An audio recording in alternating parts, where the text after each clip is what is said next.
Albert. Muchas gracias, Mr. Speaker. I'm pleased to rise here in the House today to talk about Canada-Panama Economic Growth and Prosperity Act. Our government recognizes that trade and investment are the cornerstone of our economic success as a nation. 60% of our GDP and 1 in 5 jobs depend on trade. While our economy has outperformed much of the world in recent years, we cannot take our success for granted. Hardworking Canadians are counting on us to continue to expand markets and open doors for our businesses to succeed around the world. And that's what our pro-trade plan is all about, Mr. Speaker, the most ambitious plan of its kind in Canada's history.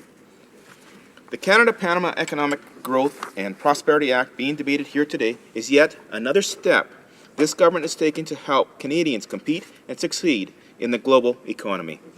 Canadian businesses have long been asking for closer ties with Panama, and this government will deliver. Panama is an innovative, dynamic, and rapidly growing economy that offers huge commercial opportunities for Canadian firms. According to a recent report published by the Global Center for Aviation, Panama is the fastest growing economy in all of Latin America and is expected to be the fastest growing economy in Latin America over the next 5 years. In 2010, Panama's real gross domestic product growth was 7.5% and is expected to expand at an equivalent rate in 2011. This growth, driven by the expansion of the Panama Canal and other major infrastructure projects, represents tremendous opportunities for Canadian businesses. It is important that Canadian firms establish an early presence in this emerging market and build solid relationships that will provide them with a competitive edge. But, Mr. Speaker, the remarkable economic development that is taking place in Panama is not the only reason this government seeks to forge closer economic ties with this regional partner. Panama holds a unique and influential position in the global trading system, thanks to the Panama Canal. Panama represents an entry point for the broader region, thereby enabling access to neighboring markets. Canada and Panama enjoy positive and expanding relations built on shared values. Our policies and objectives in the region are well aligned. Panama is a like-minded partner that has demonstrated its commitment to aligning its laws and regulations to international standards. For example, Panama has made significant strides with respect to transparency in the areas of taxation. In recognition of these improvements, in June of 2011, the OECD formally placed Panama on the list of jurisdictions that have substantially implemented the international standards for exchange of tax information. This is an important milestone. It demonstrates Panama's progress in fulfilling its commitments to combat international tax evasion. Perfect. The Canada-Panama Economic Growth and Prosperity Act will mark a new chapter in the Canada-Panama relationship. We've negotiated a high-quality and comprehensive free trade agreement covering everything from market access for goods to cross-border trades and services to investment in government and government procurement. This agreement will help Canadian businesses and workers compete and win in the Panamanian marketplace and help forge an even stronger bond between our nation in the years ahead.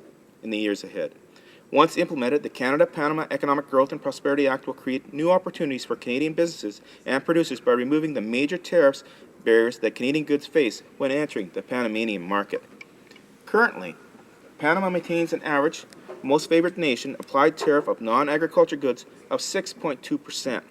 with tariffs of 10% or more on a number of products of export interest to Canada. Upon implementation of this agreement, Panama has agreed to eliminate the tariff on 89% of non-agriculture imports from Canada, with the remaining tariffs to be phased out over the next 5 to 15 years.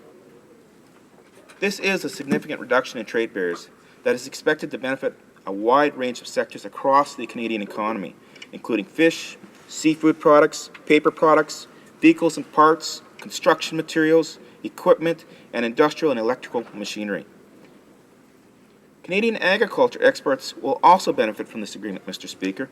Currently, Panama tariffs on Canadians' main agricultural export to Panama, which is pork, pulses, and Christmas trees, I should say, range from 0 to 70%. Once this agreement enters into force, 89% of Canada's agriculture exports will receive immediate duty-free access. The Panamanians would be buying their Christmas trees without tariffs. That's a great news for the Christmas tree sector, along with the pork sector and the beef sector. Products such as beef and pork, frozen potatoes, pulses will receive immediate duty-free access, while other Canadian agriculture experts will see tariff reductions and eliminations over the 5 to 15 years. But that's not all, Mr. Speaker. The Canadian service sector will also benefit from Canada-Panama Economic Growth and Prosperity Act. This agreement will provide Canadian services providers with secure, predictable, transparent, and rules-based environment, which will facilitate to Panama's $20.6 billion service market. Panama is a service-oriented economy offering opportunities for Canadian service providers, in particular for financial, engineering, mining and petroleum extractive services, construction, capital projects, and environmental services. On investment, the Free Trade Agreement will grant investors access to a transparent, binding, and impartial dispute-settling international arbitration. The strong obligations in this agreement will ensure the free transfer of capital related to investment, protection against expropriation without adequate or prompt compensation, and non-discriminatory treatment of Canadian investments. Panama is an established destination for Canadian direct investment abroad, particularly in the banking, financial services, construction, and mining sectors, and this agreement will serve to further promote this bilateral investment flow. Mr. Speaker, among the key priorities for deepening our trade relationship with Panama is the remarkable procurement opportunities that exist in the Panamanian market. In the addition of the ongoing $5.2 billion Panama Canal expansion project, the Government of Panama has numerous infrastructure projects either under consideration or already in progress to build and improve roads, hospitals, social housing, bridges, airports, which are part of a $13.6 billion strategic investment plan from 2010 to 2014.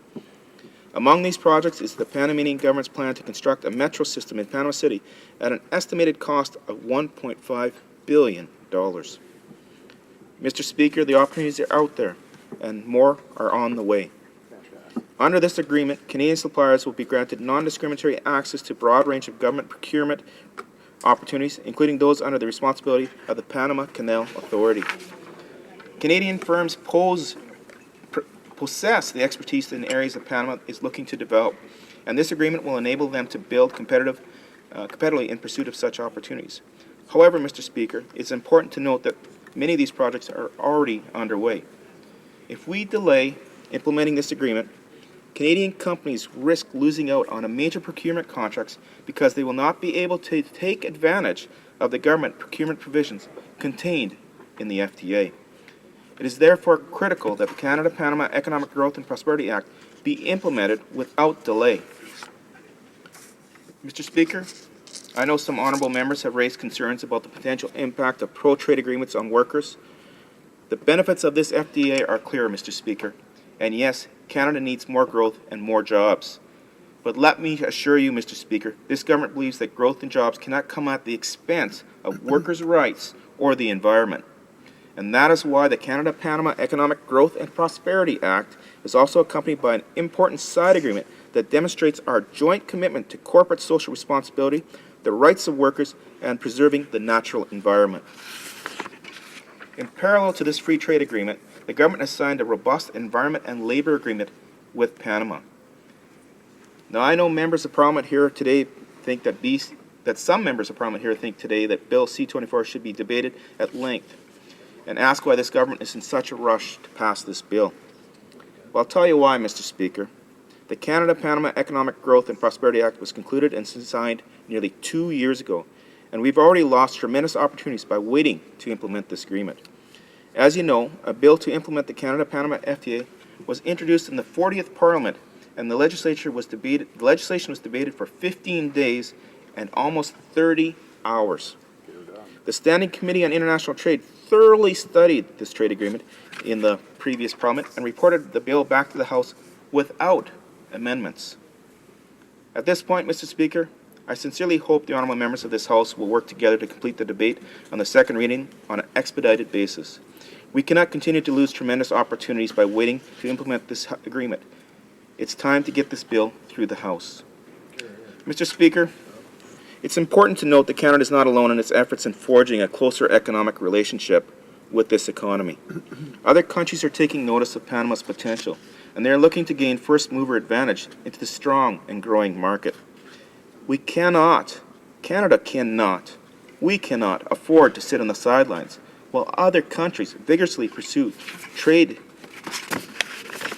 deals to secure market access for their products and services in Panama. Panama has an active and ambitious pro-trade agenda, that includes FTA negotiations with a range of partners. Panama's FTA negotiations with the European Union were conducted in May of 2010, and this free trade agreement is expected to be signed later this spring and could possibly enter into force by the end of 2012.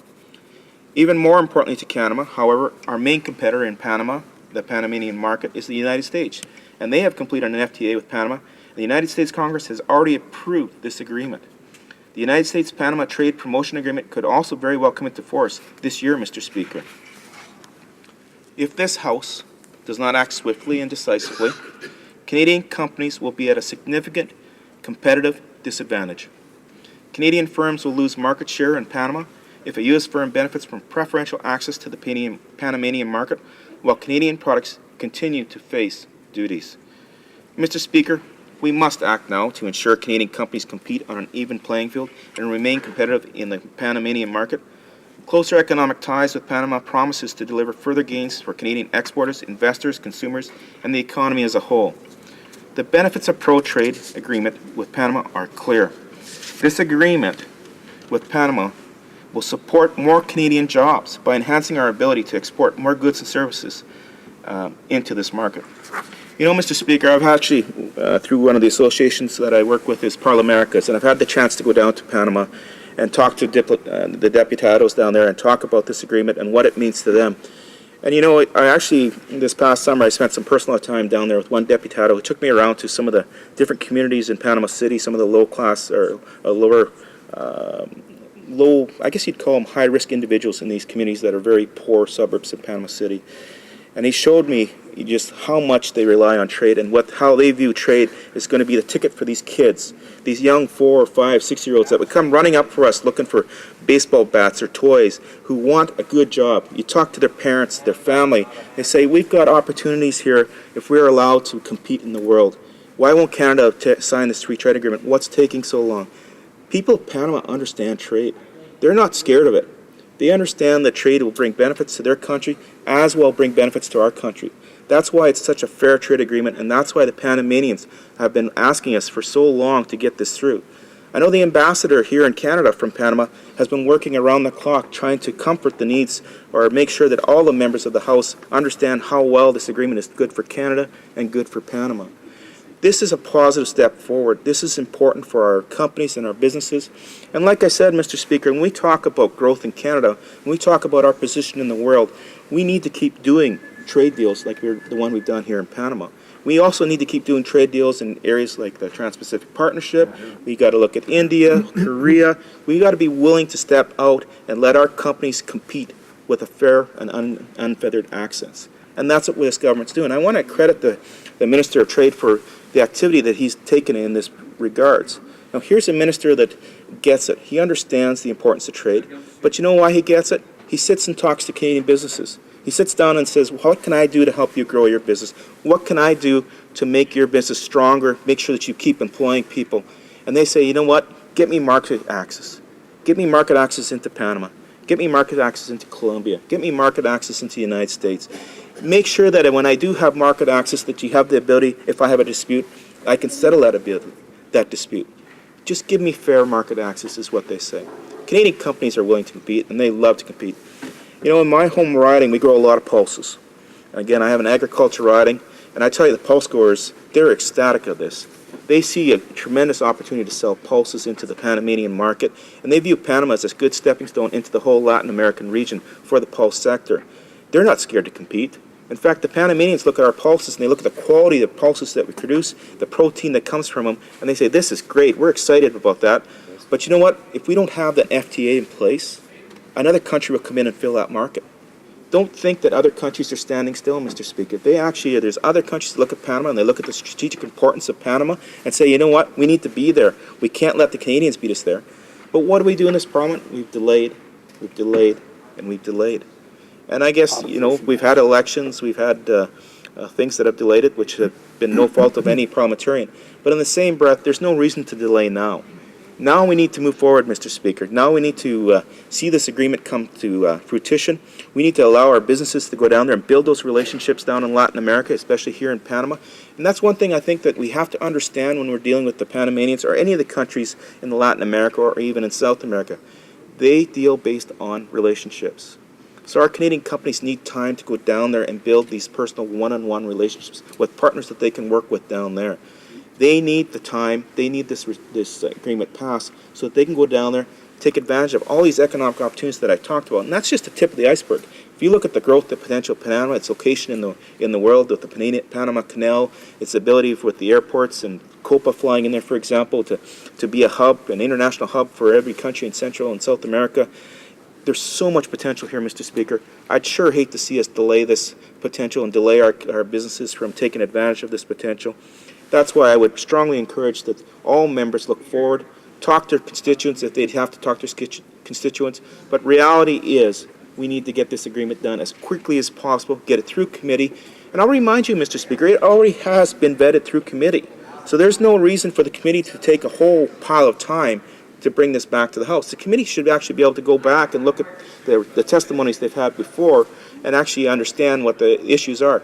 But I also will remind this House, it did come back from committee into the House with no amendments, not one amendment. And I also will remind this House that that committee was a minority government situation. It was a minority government committee. So it was a committee that had involvement of all parties to push this through. So again, I would encourage my colleagues to use that cooperation they did before to push this bill through, allow Canadian companies to take advantage of the Panamanian market, allow Panamanians to experience the products that Canadian companies have to offer. And I tell you what, our businesses, the jobs we created, the economy here in Canada will get stronger, and our constituents will thank us for doing that. Thank you, Mr. Speaker. Questions and comments? The Honourable Member for Burnaby, New Westminster. Thank you very much, Mr. Speaker. And I like the Honourable Member, and I certainly think he put what is a fairly poor argument from the government's standpoint across as well as he could. I mean, he's dealing with the PMO's talking points. But the reality is, this government has been a massive failure on trade. Canada has the largest merchandise deficit, the largest current account deficit on balance of payments in our country's history. What's happening, Mr. Speaker? It's because we're fundamentally exporting raw materials and jobs out of the country, importing the finished goods that come with the higher-end jobs, which is why Canadians are strapped like never before, have seen a reduction in real wages, have seen lower salaries, and are at the highest level of indebtedness in their history. I mean, that's the Conservative record. They've done the worst in practically everything. So they move forward with this Panama trade deal. Now, Mr. Speaker, I just want to raise with you, as I know you're aware, that Panama is one of the world's worst tax havens. We heard that in the Trade Committee. It has an estimated 400,000 corporations, according to the U.S. State Department, major Colombian and Mexican drug cartels, as well as Colombian illegal armed groups, use Panama for drug trafficking and money laundering purposes. Nothing in this bill prevents that continued money laundering, and in fact, there's nothing in that bill that provides for full disclosure. So I'm asking the member why he would support something when the due diligence wasn't done, and when the concerns about dirty drug money laundering are everywhere on this planet. It only seems to be the Conservative Party that seems to support that dirty drug money laundering. The Honourable Member for Prince Albert. Well, again, I thank you, Mr. Speaker. And, you know, the member would have credibility if the NDP actually did agree with any type of forward movement in trade. This member hasn't agreed on any trade deal. Right. He's never said that there's been good for Canadian businesses. He hasn't gone out and talked to prairie farmers who said, you know what, I've got market access for my pulses and my pork. What does that mean to me? Well, it actually means I'm going to actually have more money in my back pocket. He hasn't done that. He seems to go on to rhetoric over and over again, which kind of fits the NDP profile. They're just going to oppose. They're never ever going to get anything a free chance or a fair chance to look at it. They're never going to take a piece of legislation that comes from the government and say, you know what, this is probably the right thing to do. We'll vote with the government on it because it's the right thing to do. You know, I'll take an example, pooled retirement pension plans. A very simple piece of legislation that would help workers and business owners to provide a pension for people. And the NDP, instead of supporting something as simple as that, they oppose it. So can he provide me a chance or an opportunity or an example when they will actually look at a piece of legislation that comes from this government and actually agree to it? I don't think those days are coming. Questions and comments? The honourable member for Winnipeg North. The Liberal Party is recognized in terms of the valuable role that free trade agreements can, in fact, play in terms of generation of jobs, very important jobs. I believe it's somewhere around 20% of Canadians are very dependent on exportations and being able to have those secure markets. But what I found interesting when the member was talking about how we need to move quickly on this bill to try to pass the bill through, I should remind the member, and maybe he could provide some comment on this, that there were other pieces of legislation that the government moved much more quickly on, which ultimately maybe caused a delay on having this bill come before us. Bills such as the bill designed to kill the Canadian wheat board, which consumed some debate time and ultimately hurt the prairie farmer. Bills such as increasing the size of the House of Commons and the amount of debate that occurred there. Those seem to be higher priorities. More politicians killing the wheat board than to actually pass this particular bill. I wonder if you could provide comment as to why those were higher priorities as opposed to this particular bill. Honourable member for Prince Albert. Well, I thank the member for his question, and I appreciate the Liberal Party. At least they understand that trade's important to Canada, and I'll acknowledge that. I don't think he understands how important changing the Canadian wheat board and the fact that the Canadian wheat board is still alive today and will be alive 5 years from now. It's just the operations of the Canadian wheat board that have changed. But he also needs to understand that if they weren't trying to delay, we wouldn't have to use time or closure to get legislation through. Things would have flown through in a much more timely fashion, and probably this piece of legislation would have came forward a lot quicker. But, you know, he can help us do that in this piece of legislation. He can help us in committee to ensure that it goes through committee relatively clear and relatively fast. That ball is in his court, and I look forward to his cooperation in committee so that we can get this through, get it back to the House, get it off the Senate, and get royal assent. So our Canadian businesses, which I know he's an active fan of and cheers our businesses on, can actually get to work in Panama and get some jobs for our Canadian employees here in Canada. Questions and comments? The Honourable Parliamentary Secretary to the Minister of International Trade. Thank you, Mr. Speaker, and to my honourable member, Rick. I listened very closely when he was talking about the Canada-Panama Free Trade Agreement, and I couldn't help but think when the NDP were asking their questions, Mr. Speaker, that a number of things. First of all, the NDP have never supported a free trade agreement, so we don't expect them to start supporting one in the immediate future. But more importantly, this agreement also has a side agreement on labor. It has a side agreement on environmental practices. It has an agreement against money laundering. All things which will help to move the Panama government and the Panama economy forward. And more importantly, this will help by increased Canadian exports in agriculture products, superior products going into Panama, will improve nutrition in Panama. But over and above that, beyond that, with the twinning of the Panama Canal, Mr. Speaker, Panama will handle 5% of the world's trade. So the opportunities there for Canadian companies are huge. I'd like the honourable member to comment on that. The Honourable Member for Prince Albert. Well, I thank the Parliamentary Secretary for the great question, and actually I appreciate him clarifying and helping me educate the member from the NDP on just how important this is to the people of Canada. You know, if you look at Panama, and actually maybe the best thing is let's look at other countries where we've done a trade deal in the past. Let's look at Costa Rica. We did a trade deal in that, and we look at the quality of governance that's gone up in that country. We look at the quality of lifestyle for the people of Costa Rica. You know, we see those types of things happening in Panama. We also see that happening in some of our trade agreements with Colombia, for example, or in Honduras, which hopefully will get through the House fairly quickly, too. You know, Mr. Speaker, growth and economic growth are good. It's not a bad thing. Profit is not a bad word. It's not a problem. In fact, it helps people socially when they have a job, when they go to work and they're wanting to do something. We have many and numerous examples of Canadian businesses who've gone into different countries in the world and done strategic partnerships and actually have benefited both that country and Canada.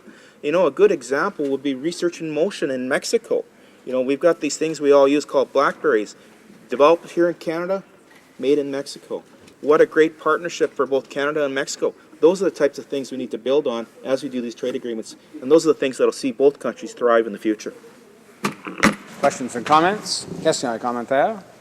The honourable member for Burnaby, New Westminster. Well, thank you very much, Mr. Speaker. It's great to come back to the member from Prince Albert because he's well aware that the NDP actually put forward a whole series of amendments to this bill because, as with most of those who actually are concerned about dirty drug money laundering, we believe that an agreement like this, without a tax information exchange agreement, simply was not a prudent or responsible course. And Mr. Speaker, as you know, the government just went right ahead. Panama said, no, we want to remain to be a tax haven. We want to continue to money launder the money that comes from drug gangs in Colombia and Mexico. And the Conservatives, who love to stand in this House and pontificate about how they are tough on crime, you know, you hear that expression all the time, Mr. Speaker. They say, well, no, we're going to allow those drug gangs to continue money laundering in Panama, and in fact, we're not going to do anything in this agreement